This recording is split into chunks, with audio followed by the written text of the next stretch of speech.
బంగారం లాంటి గైడ్ ఇందులో చింపేస్తావు, చక్కగా స్లిప్పులు రాసుకోవచ్చుగా. మళ్ళీ ఎవడు రాస్తాడు, నాకు ఓపిక లేదు. జాగ్రత్త రోయ్, ఈ మధ్య పంతుళ్ళు చాలా స్ట్రిక్ట్ గా ఉంటున్నారట, పట్టుకుంటే డీబార్ అయిపోతావు. నా డేబార్ సంగతి సరే, నువ్వు ఇంట్లోనే బాగా పని చేసావు, నీ సంగతి చూసుకో. అమ్మ వచ్చే టైం అయింది. వచ్చినా నన్ను ఎక్కడ పట్టించుకుంటుంది. ఇవాళ హైదరాబాద్ వెళ్తుంది కదా, ఆ హడావిడిలో నేను మందు కొట్టి ఉన్నానో మందకుడిగా ఉన్నానో తెలుసుకోలేదు. అమ్మో జీపు.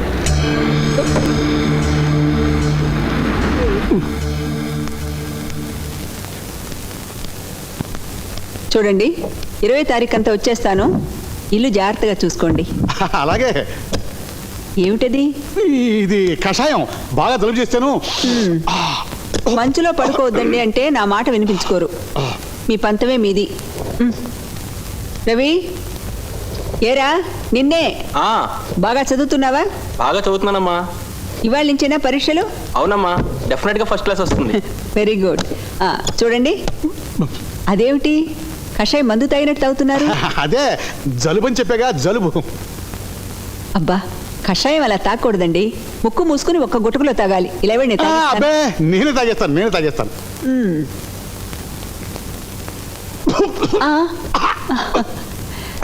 చాలండి, ఇలా నేను కడుక్కొస్తాను. వద్దు, జలుబు చాలా డేంజరు, పైగా నువ్వు ఊరికి వెళ్తున్నావు, అడ్డుకుంటుంది.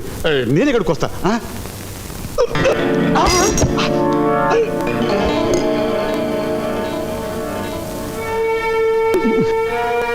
వేడి నీళ్ళలో బ్రాందీ కలుపుకొని తాగితే జలుబు త్వరగా తగ్గిపోతుందని పక్కింటి ఆయన చెబితేను. అవునమ్మా, నాన్న రోజు తాగడు, జలుబు కోసమే. భర్త మంచివాడు కాకపోతే బిడ్డను నమ్ముకుని బ్రతకచ్చు, బిడ్డ చెడు త్రోవలో నడుస్తుంటే భర్తను చూసుకుని బ్రతకచ్చు. మీ ఇద్దరిలో ఎవరిని చూసుకుని నన్ను బ్రతకమంటారు? చూడు, భయపెట్టే తల్లి కంటే చెడగొట్టే తండ్రి గొప్పవాడు కాదురా. ఆ రోజు తూలి పడబోతే ప్రదర్శనాలన్నావు, ఈరోజు తాగి పడిపోతే జలుబు కోసం అంటున్నావు. మేం పడమరకు ఒరిగిపోతున్న సూర్యుల్లాంటి వాళ్ళంరా. నువ్వు తూర్పు దిక్కునున్నావు, భవిష్యత్తును పాడు చేసుకోకు.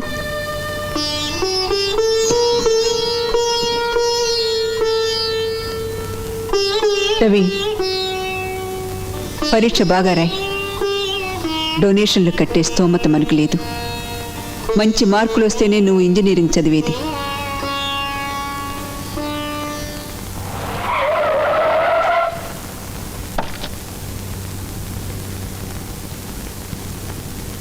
రండి.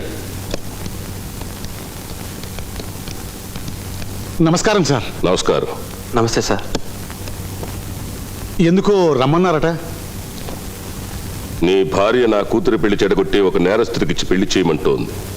అందుకు ప్రతీకారంగా నీ కొడుకున్న అల్లుని చేసుకోవాలనుకుంటున్నాను. సార్, మీ అమ్మాయిని మా అబ్బాయికి ఇస్తారా? నమ్మబుద్ధి కావటం లేదా? నిజం. మీ ఆవిడ చేతిలో నేను ఓడిపోకూడదు అంటే చంద్రమ్మ నీలిమని పెళ్లి చేసుకోకూడదు.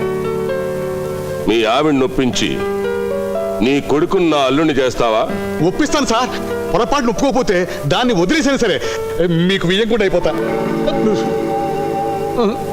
గుడ్. అయితే అంతవరకు రవి నేనే చదివించుకుంటాను. నువ్వు దేవుడమ్మా బెంగళూరు వెళ్ళి కాలేజీలో ఎంత డొనేషన్ కట్టాలో ఎప్పుడు కట్టాలో కనుక్కొని రండి. అంతవరకు రవి నా దగ్గరే ఉంటాడు. అలాగే సార్. ఇదిగో ఖర్చులు కొంచెం. అదని బయలుదేరదాం. వెళ్ళొస్తా సార్.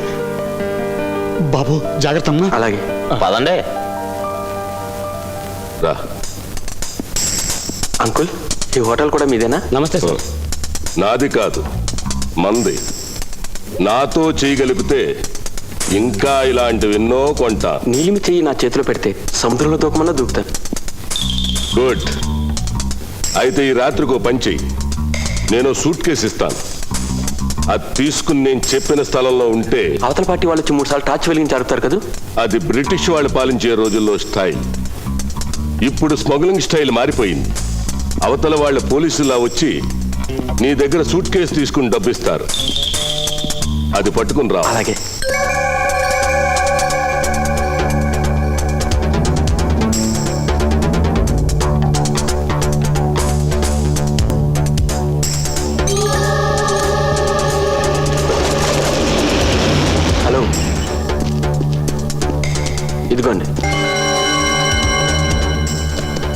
తెచ్చారా? తెచ్చాం. ఇదేమిటి డబ్బు ఇస్తారని చెప్పారు? స్టేషన్లో ఇస్తాం, పద. వదలండి వదలండి వదలండి.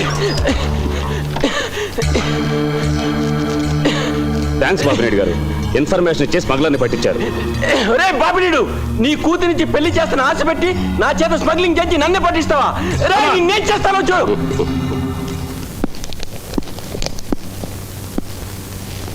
సార్ అది సూపరింటెండెంట్ గారి సీట్ సార్. ఇంకెక్కడి సూపరింటెండెంట్ రా? హైదరాబాద్ నుంచి రావడం, ఈ ట్రాన్స్ఫర్ కాగితాలు అందుకోవడం, మనం ఈ కుర్చీలో పర్మనెంట్గా సెటిల్ అయిపోవడం. Good morning madam. మేడం మీరు ట్రాన్స్ఫర్? కుక్కకి గుమ్మం బయట, మనిషికి గుమ్మం లోపల స్థానాలు ఇచ్చారు మిస్టర్ కేకే రావు. కనకపు సింహాసనమున సునకము కూర్చుండబెట్టని పెద్దలు ఊరికి అనలేదు.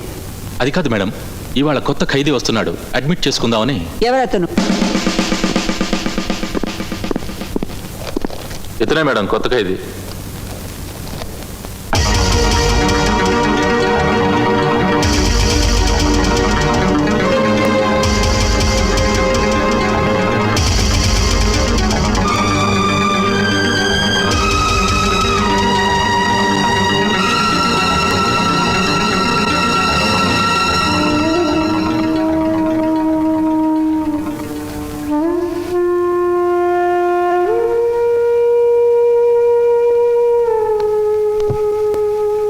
తీసుకెళ్లి సాలిటరీ సెల్లో పడేయండి.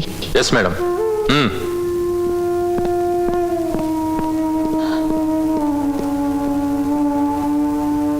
ఆ పెద్ద ట్రావెలర్స్ రెండు ఈ రోజు బయలుదేరమను. అలాగే సార్. నమస్కారం సార్. నమస్తే సార్. నమస్తే.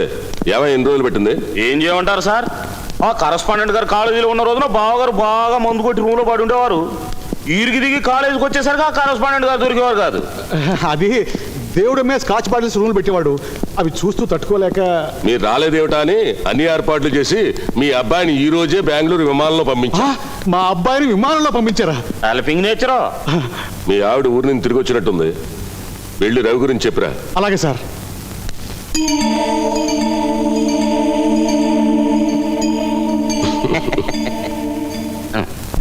ఆపు.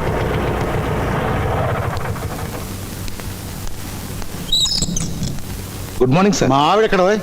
లోపల ఉన్నారు సార్.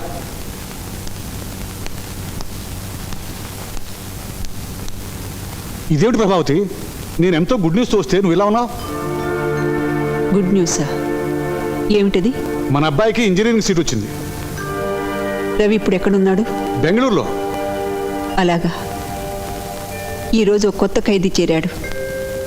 మనలాగే వాడి తల్లిదండ్రులు ఎన్నో ఆశలు పెట్టుకుని వాడిని ఇంజనీరింగ్ చదివించాలని చూస్తే నేరం చేసి ఇక్కడికి వచ్చాడు. ఎవడా వెధవా? రండి చూపిస్తాను. నేను చూడటం దేనికి?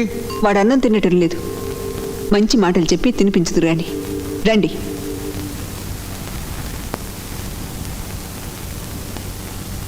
ఏమయ్యా, నీ తల్లిదండ్రులు నీ మీద ఎన్నో ఆశలు పెట్టుకుంటే నువ్వు ఇలా నేరస్తులు అవటం ఏమన్నా బాగుందా? నన్ను చూడు, దగ్గరుండి రాత్రింపాడు మా అబ్బాయి చేత చదివించాను, పరీక్షలు రాయించాను, ఇంజనీరింగ్లో చేర్పించాను. చేసినంతా చేసి ఎందుకు అలా మొహం చాటేసుకుంటావు? ఇటు తిరుగో. నా మొహం చూస్తే కనీసం వచ్చే జన్మలో అయినా నాలాంటి మంచి తండ్రి గడుపున పుడతావు.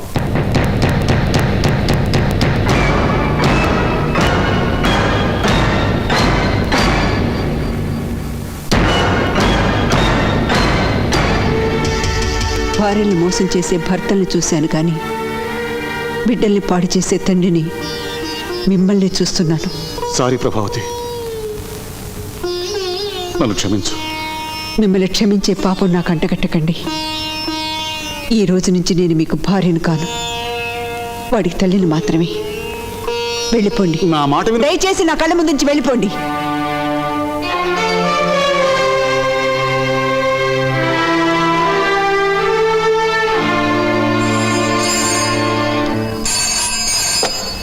ప్రభావతియా, నాతో పెట్టుకుంటే రిజల్ట్ ఎలా ఉంటుందో రుచి చూపిందామని చిన్న కానుక పంపాను. ఎలా ఉంది? చాలా హాయిగా ఉంది.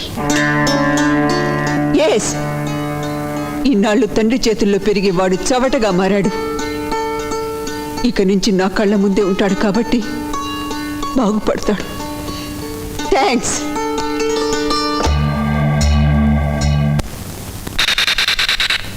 హలో నీలు, హలో రండి.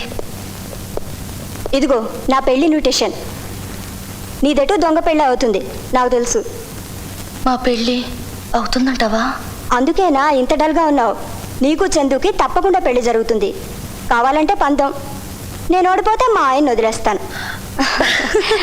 Good, keep it up. వస్తానే.